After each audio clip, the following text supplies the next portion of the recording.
നമസ്കാരം എല്ലാ പ്രിയപ്പെട്ട പ്രേക്ഷകർക്കും സ്വാഗതം. ദേശീയ രാഷ്ട്രീയത്തിലും കേരള രാഷ്ട്രീയത്തിലും സാമൂഹിക വിഷയങ്ങളിലും എന്നും തന്റെ നിലപാട് ശക്തമായി അഭിപ്രായം രേഖപ്പെടുത്തുന്ന വ്യക്തിയാണ് governor Arif Muhammad Khan.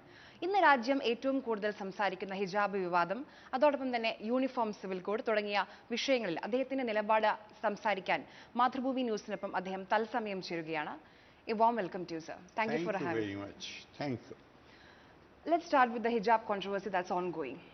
The crux of the question is to wear or not to wear a hijab. Maybe it is not as simple as that. Is it intrinsic to Muslim to wear a hijab? Is it an integral part in practicing that religion? Actually, that is the question which should be asked. Wearing or not wearing, that question arises when there is any ban imposed by the government or any prescription by the government. India is a free country. We are a free democracy. Anybody can wear or not wear. They have a freedom of choice. But even in a free country, in a democracy, when you join any educational institution, then when you apply for the admission, then you know that you will have to follow certain discipline, certain rules. And particularly now, maybe earlier there were not many, but now there are many educational institutions who insist on a dress code because It is a part of the regulation. It is part of the regulation. No, sometimes some contingency, some emergency may arise where they immediately want to know who they are students. India as a nation, therefore they identified us through the community in which we were born. Our constitution says that today the citizen is the building block, is the unit of the nation. So I don't want to talk about communities, but because the Muslim cleric establishment was against modern education. They were not only of the girls, of the boys also. They issued 68 fatwas against Sir Sayyid. They called for his beheading. Therefore, I am using the word community. I disdain using in these terms. But because the cleric establishment of this community was against this, therefore I am saying that I feel so happy and so proud. Last 3 months I have attended 4 convocations. And everywhere when I make a total counting, the gold medals and awards, the winners were 70% women, girl students. And the biggest surprise came to me when I went to veterinary university. I thought here the number of girls will be small because they have to deal with animals. You were surprised. Biggest surprise of my life. I was told by the Vice Chancellor that the number of girl students is 73% plus. And the further surprise, not as big as this, was that 21 or 22 students who got medals and awards, there was only one boy. All girls. I said jokingly at all, I say it jokingly at all places, don't lose heart. Learn from them. If you work as hard as these girls are working, you can also win awards.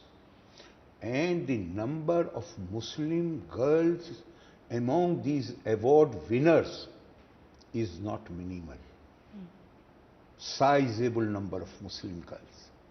Therefore, I hold this is not a controversy. This is a sinister design. This is a conspiracy to push back, because this establishment has been against modern education. And women education, they are not ready to accept. They want to create a situation. We are not saying that now you don't go for education. Go with the hijab. And after hijab, when you complete your education, what will be your career prospects? Yeah. Can you join defense forces? Can you join any security organization? Can you join police force? will MNC be, can you persuade the MNCs to consider their application, the hijab wearing girl's application to give her employment? They want to kill the career opportunities for the Muslim girls. And once the career opportunities are killed, their interest in education will start diminishing, and they will have no option but to confine themselves. They will suffer, their families will suffer, the society will suffer, the country will be deprived of their talent and their capabilities, and more than that, I am saying more than even country being deprived, more than that, the future generation will be the loser. You can, even today you can see the difference between the children who are brought up by educated and happy mothers who are well settled in their careers, and the children of those mothers who are not educated, who do not have a good career. You can see the difference. So I consider that even the country will be deprived of their talent and their capability. But still the greater loser will be the future generation. And that is why I am saying all these things. Let's talk about these 6 students. They are demanding they should have the freedom to wear what they want, where they want, wherever they want. And they are seeking judicial help for the same. But the management is saying this is in the violation of the Uniform Code. This is not a new rule that is applied suddenly. So why this sudden protest? Is it just misinformation, or is there a bigger political, agenda behind all this? What is your take on that? I have already given you the political agenda, but the question which is very vital, which you asked, is whether they are asking it in the name of religion. Is that right? Yes. The test which has been in India, the constitution, the fundamental rights ensure freedom of religion. Now I can claim anything. This is my right under religion. So Supreme Court has laid down a test. Whatever is essential, integral, intrinsic to the practice of the faith shall receive protection under Article 25. Is that the position? Yes. Islam is a religion of book. Never forget this. Like Christianity, like Judaism. Sanatan is a religion of books, Yes. not book. Is a religion of books. Even Dharmraj Yudhishthir had to ask Bhishma Pitame, there are so many interpretations, which one to follow? Should I take? Yes. That is not the case with Semitic religions. Here, religion itself has laid down what is essential, what is integral, what is intrinsic. So in that 6 pillars, what does Five, it say? five, Pillars. six. 5 pillars. What does it say about hijab? I am coming to that. First pillar or first rukn is basic principle, is affirmation of faith. What is called kalma. Expression, assertion, I believe in one God, I believe in the Prophet, I believe that Mohammed is the Prophet of God. Number 2, prayers at regular intervals. Third, fasting for a month in 1 year's time. Fourth, zakat, that is charity, that is alms. The jurists, they have laid down that 2.5% of your wealth must be given in charity every year. That is not what Quran says, but Muslims have generally accepted. Quran's idea is different. Quran's idea is different. They ask you what to spend in charity. وَيَسْأَلُونَكَ مَاذَا يُنْفِقُونَ قُلِ الْأَفْوَاهِ. Say everything and anything above your own personal requirements, that they will ignore and say just 2.5%. Okay, fine. Fifth is Hajj. That is not obligatory for every Muslim. Only for those who are men of means, who have resources available with them to travel up to Makkah. That is obligatory once in lifetime, but not for everybody, only for men of means. Therefore, you have the right, I have the right to either to delete one of these or to include one more in this. I do not have the right. Who has this right? When Islam itself says that these are in fact this has been debated in detail. It has been hotly debated, particularly during the time of ISI and these who were saying that jihad is essential. There were people show where it is written jihad is essential. The essential are these 5 features. Nothing else is essential. That is your discretion. So who has the right to expand this list of 5? Or delete anything from this list of 5? Islam has left nothing to doubt. The 5 features which are called Arkan-e-Islam, fundamentals of Islam, they have been clearly laid down. So who's gaining? And they all are of a spiritual nature. Keep it in mind. But those who are more interested in power and politics and all that those whom we call Islamists, Islam is totally different from Islamist. It is the Islamists who are pursuing these things.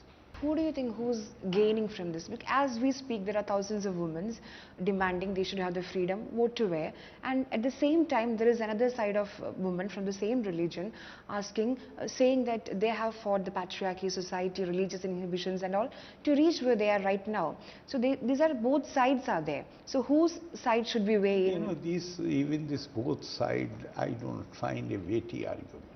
No. How many Muslim girls should be there in colleges in Karnataka? The number will run into lakhs, not thousands. Only 6 are protesting. What is the ratio? Not many.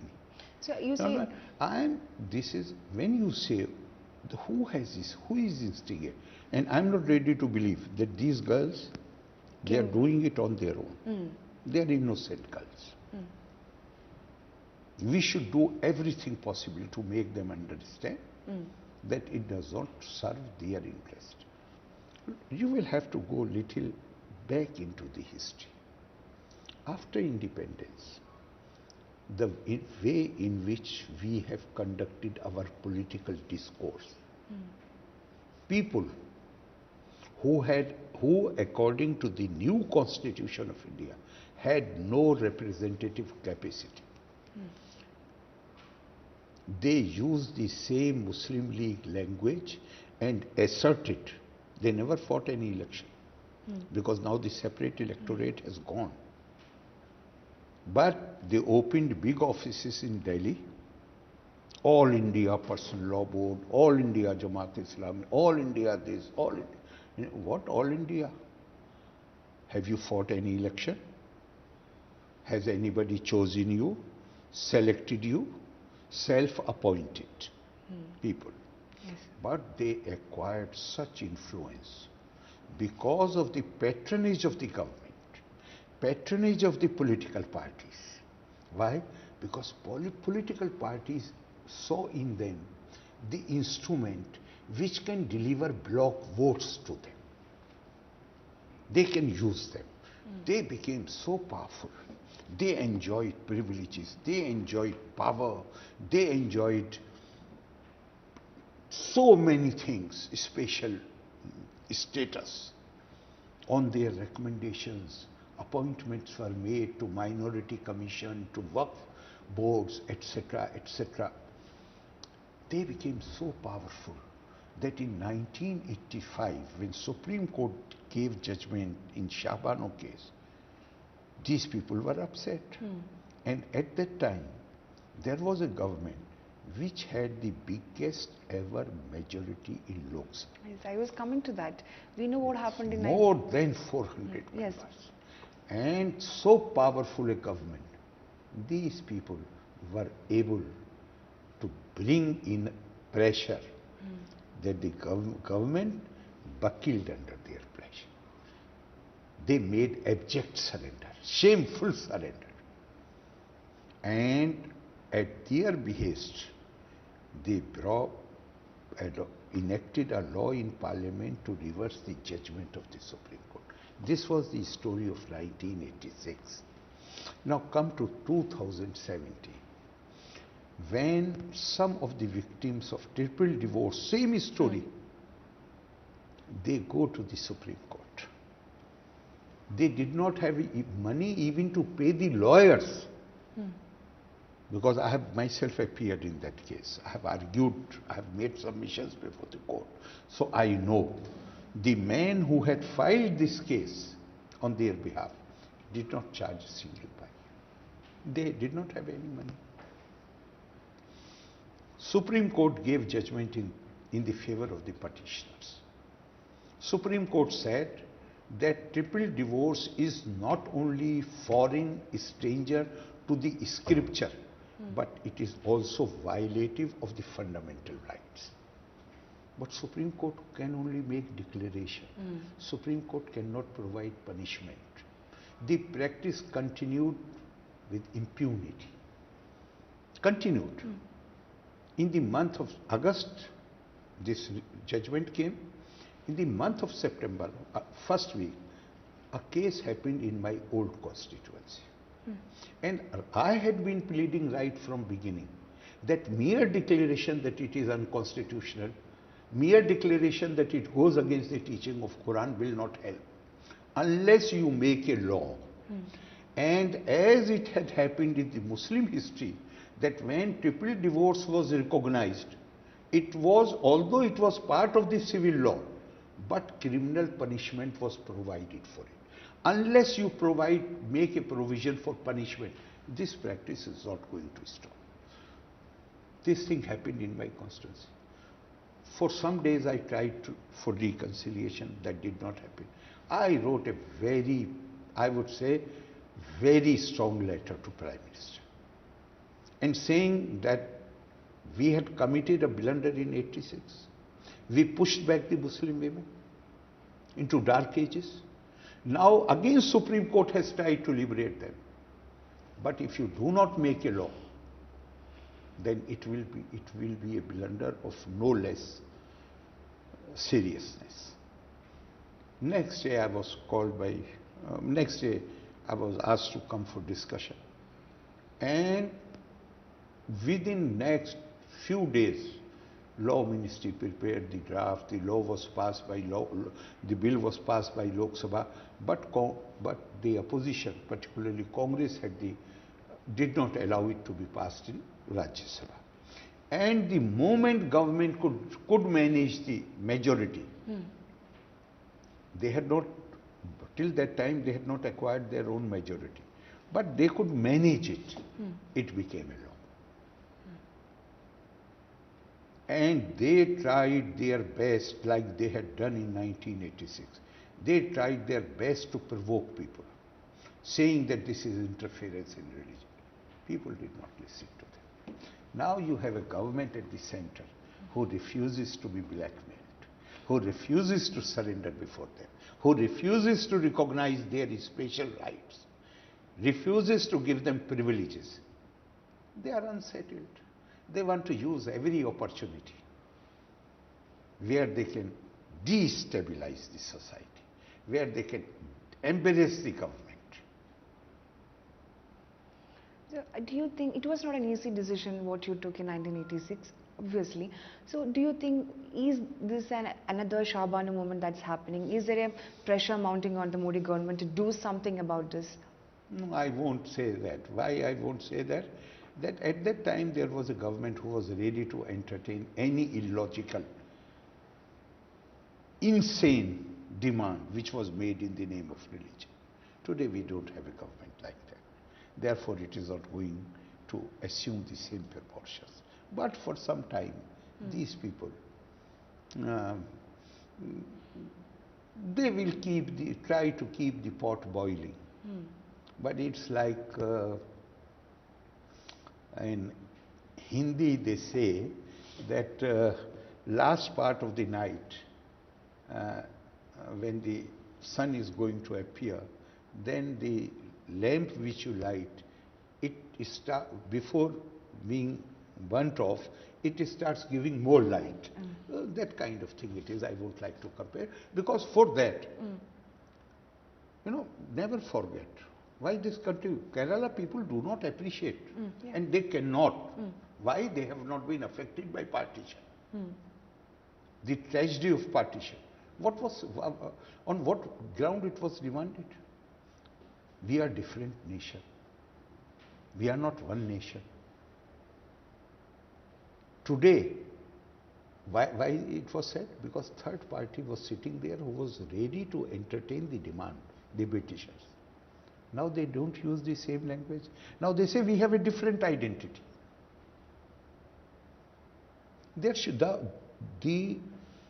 what is needed is a government which is ready to entertain that assertion. We are a different identity.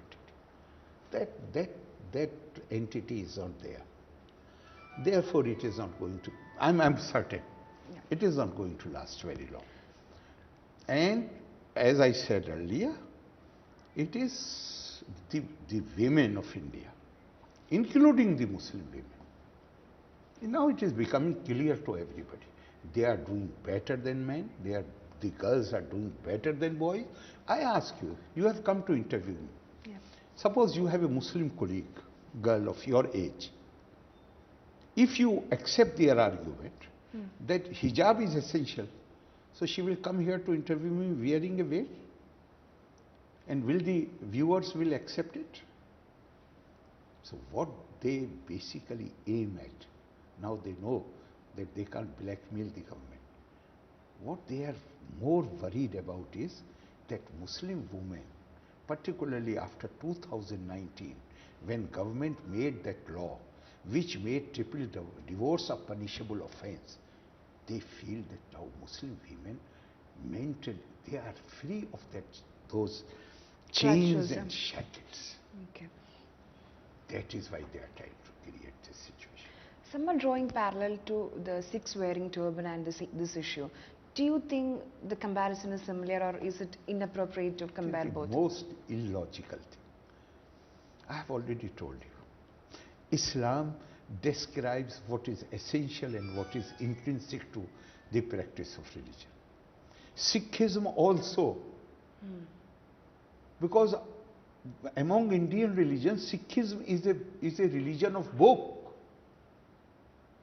Adi Granth Sahib. Even our constitution recognizes 5 Ks are essential to the practice of Sikh faith. And kesh, long hair, uncut hair is one of them. If you have uncut hair, particularly a man who is not allowed even hair dressing, what to say of haircut, now he has to put them in order. He needs support of a cloth. That is essential. Even our constitution in Article 25, explanation 2, wearing of kirpan is considered essential. Has been recognized. Yes. So is the case wearing a kara, kesh, kanghi, kumbh. Why kumbh? Why everyone, man or woman, does not carry kumbh? Sikh, because he has long hair. Please don't compare orange with apple. There it is laid down that it is integral to the practice of Sikh faith. Hijab is not there. In fact, the historians say that hijab came into practice almost 30 and 80. Almost after a century of Holy Prophet's death, the kind of hijab which they are asking for. What Quran says about the dress of the woman, hijab nowhere has been used in the context. 7 times this word has been used. Nowhere it is in the context of the dress of a woman. The word which Quran uses in the context of the dress of a woman is khimar. Khimar is this. Khimar is this. Okay. So because those were the societies all over the world, not just the Arab world. Even in India, we have a different version of that, slightly different. Societies consisted of free men and women and slave men and slave women. Most of the economies of that period were described as slave-driven economies. Now a slave girl going to market, some people thought it's okay. You can molest her, you can pull her clothes, you can humiliate her, you can insult her. One such incident happened. The context is given in so many books that one such incident happened with a woman of a very respectable family, which provoked a fight. And those who had tried to molest the woman, they took the plea that we mistook her as a slave woman.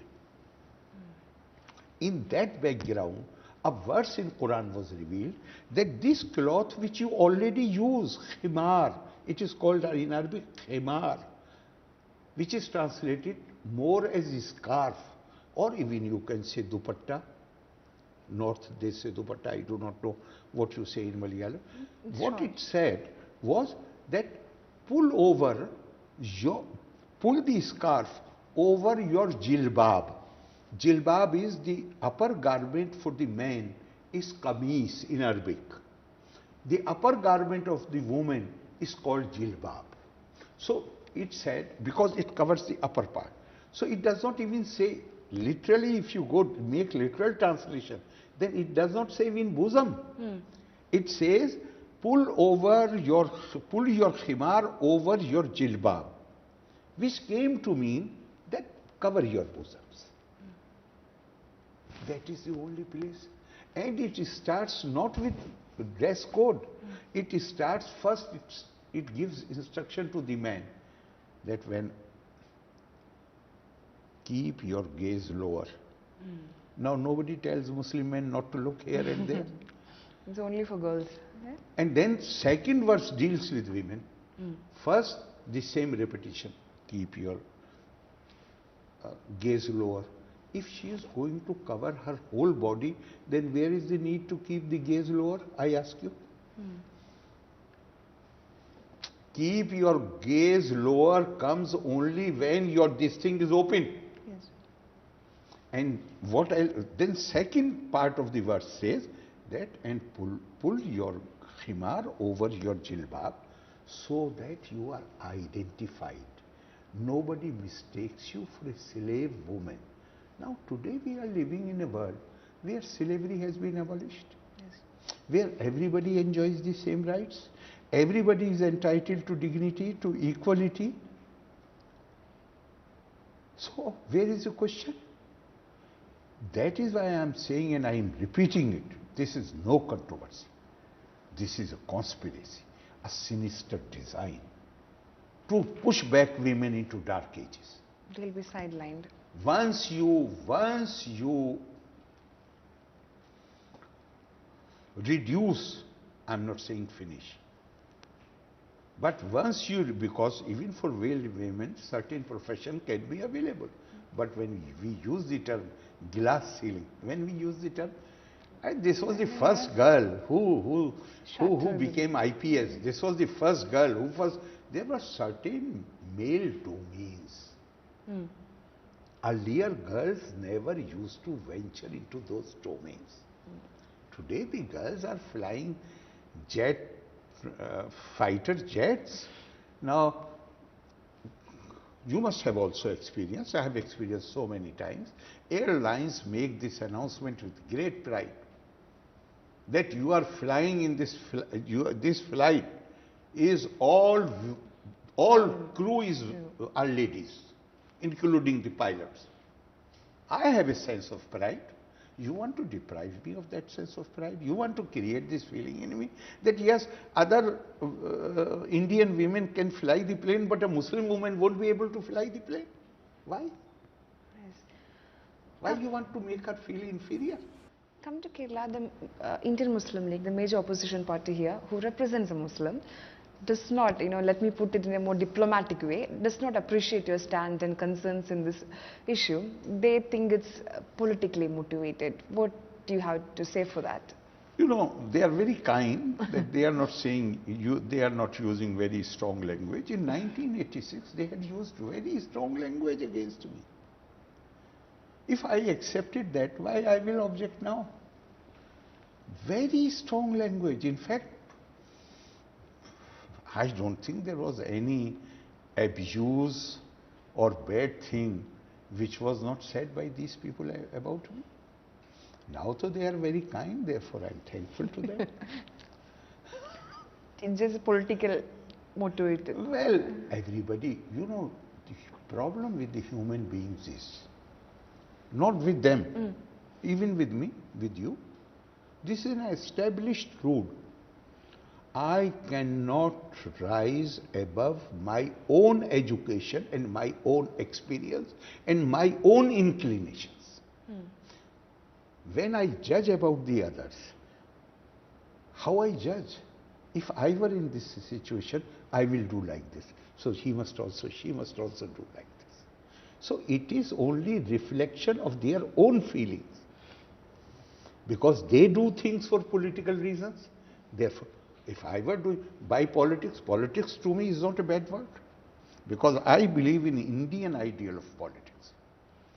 An Indian ideal of politics is Sarve Tyaga Raj Dharmeshu Drishta. Sarva Diksha Raj Dharmeshu Yukta. Sarva Vidya Raj Dharmeshu Chokta. Sarve Loka Raj Dharmeshu Drishta. मैं तो ये समझता हूँ politics gives you opportunity, or only those should be in politics who are ready to make highest sacrifice, or those who have great sanskars, who care for others, who have spent years in acquisition of knowledge, and who have love and affection for common men. That is my idea of politics. Indian idea of politics. When they use the term politics, it means only single-minded pursuit of power. For me, that is not politics. I mean, it's not a question of my saying so. I have look at my conduct. 1986, although I was the youngest minister, but I was considered one of the most important ministers in Delhi. You can check with others. I am not saying with any sense of pride. I am saying with all humility. I did not take, at the age of 35, I did not take a minute the moment bill was introduced in the Lok Sabha. I rose from my seat, went to a back seat, wrote 5 lines, resigning from the post, handed over in the PM office and disappeared for next 24 hours so that nobody is able to trace me. My idea of politics is different. It was not an easy decision anyway. Again, these talks, these hijab talks have led to uniform civil code. Last day, the Uttara CM has said, if brought back to power, they will, it's not about they will think, they will establish the uniform civil code. There has always been this majority versus minority clash. Do you think the uniform civil code is the ultimate answer to that? If you allow, I will put it differently. Those who publicly oppose uniform civil code, and I am talking of those who enjoy representative capacity, who have been elected to some position by people. When you enter upon an elected office, you take some oath. You take oath or not take.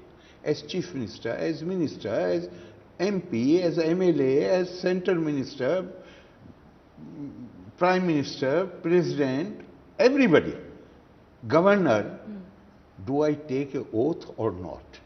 Yes. I may take oath in the name of God, in the name of whatever I like, but what I say, I shall uphold, I shall protect, I shall defend the Constitution of India. Am I aware what oath? Are we aware the requirements of this oath? Constitution provides for uniform civil code. Look at the debate in the Constituent Assembly. It was soon after the partition when lot of hatred and animosity was in the air. Therefore, what the Constitution makers thought? That certain misunderstandings exist in the mind of certain a section of the people. Let us take some more time to remove those misunderstandings and create a situation where we can enact a uniform civil code. You have taken oath. If you are so steadfast and so true in your opposition, refuse to take oath. Yes, because that makes it binding. Yes. You are constitutional morality makes it binding for you to create the situation where uniform civil code can be enacted. Not immediately, can be enacted. Yes. That was what was stated in the Constituent Assembly. That was the reason why it was placed in the directive, in the directives for state policy and not in the fundamental rights. Yes. Now, our duty, I can understand, we may move slowly. Because building attitudes and minds is an arduous, time-taking task. But if I start speaking against what is desirable by the Constitution and what should become desirable for me, because I have taken oath of the Constitution, then am I honest to myself? Am I honest to the oath which I have taken? I really wonder how these people, after taking oath, becoming member of the assembly, of the parliament, and then they oppose it. There is an argument, if you say this is not the right time, I may differ with you, but still, there is it can be justified, this argument. I don't think so. Therefore, I feel that right from day one, we are under obligation to enact a uniform civil code. In my opinion, it is not very difficult. Okay. Unnecessarily, we have made it a complex issue. It is so easy. Law does not deal with customs, with rituals, with religious practices. Law deals only with the rights and obligations which arise from a fact, and that is marriage. You, for a moment, forget about uniform civil code. There is a Hindu code. Yes. This Hindu code is applicable to Hindus, to Jains, Sikhs and Buddhists. Is it applicable or not? No. Has it cemented the differences? Yes. The Sikh identity has been finished. Yes. Buddhist identity has been finished. If the Hindu code cannot finish the identity of the Sikhs, Jains and Buddhists, how uniform civil code can damage the identity of any community? Leave aside even the Sikh and Buddhist and Jain. The Hindu code bill has not been able to create uniform customs or practices even among Hindus. Right from Konkan down to south. Here, certain communities, a man can marry his sister's daughter. Can marry or not? Yes. If you tell this thing to somebody in Kanpur or Lucknow, he will say this is the sure path to hell. You can create uniformity even among. That is not the purpose of the law. The purpose of the law is to create uniform rights and obligations. Now uniform, suppose it comes into existence. Is it going to ask a Muslim husband that your religion makes it compulsory to pay meher to your wife? Now you won't pay it. It won't. The only care which has to be taken is that law will not ask anybody, and law cannot ask anybody to do something which is prohibited by her religion, his religion. And law cannot ask somebody not to do something which is prescribed by her or his religion. Yes. This is very easy. Okay. It is not difficult at all. I'm sure you're aware of the things UP CM Yogi has told about Kerala, the comparison. I know it's elections. Is there anything wrong if Uttar Pradesh becomes Kerala? What's your personal take? I know one is your Karma Bhumi and the other is Janma Bhumi. I will tell you something. I invited all successful candidates, those who have been selected this year, to Raj Bhavan with their families. Okay. For the first time, they were invited to the Raj Bhavan. And we organized a lunch in their honor, and I spoke to them. And when I spoke to them, I said, now, I spoke for some time. They are young girls and boys who have successfully competed in IAS, IPS examination, and the final thing, they have been selected fine. I spoke for some time, and then I said that I am going to say something which none of you would like. I don't want any one of you to come back to Kerala. I want you to go to other states so that you carry the Kerala spirit with you to other states. That is these comments are made during the heat of election. Don't take them seriously. People really respect Kerala for its achievements, particularly in education. So don't take this thing seriously. Something has been said in the heat of election. It's okay. I know time is up. The last question. The state government has, I believe they have sent you a letter regarding the last appointment, political appointment of Harias Karta. They are not that much satisfied with that decision. It is none of their business. As far as the personal staff is concerned, it is my decision. They have absolutely nothing to do with it. And in a state where personal staff, the employees of the state government, they receive pension because they contribute for it. And the personal staff here becomes entitled for pension after serving 2 years. So you have created a political cadre which is being financed by state resources, which I have come to know about it only recently, which in my opinion is absolute travesty of the law. The state is paying number of people for working as volunteers and members of a party. What is this? They are finding, they have a right to object to this. This I feel, this in my opinion is totally against law.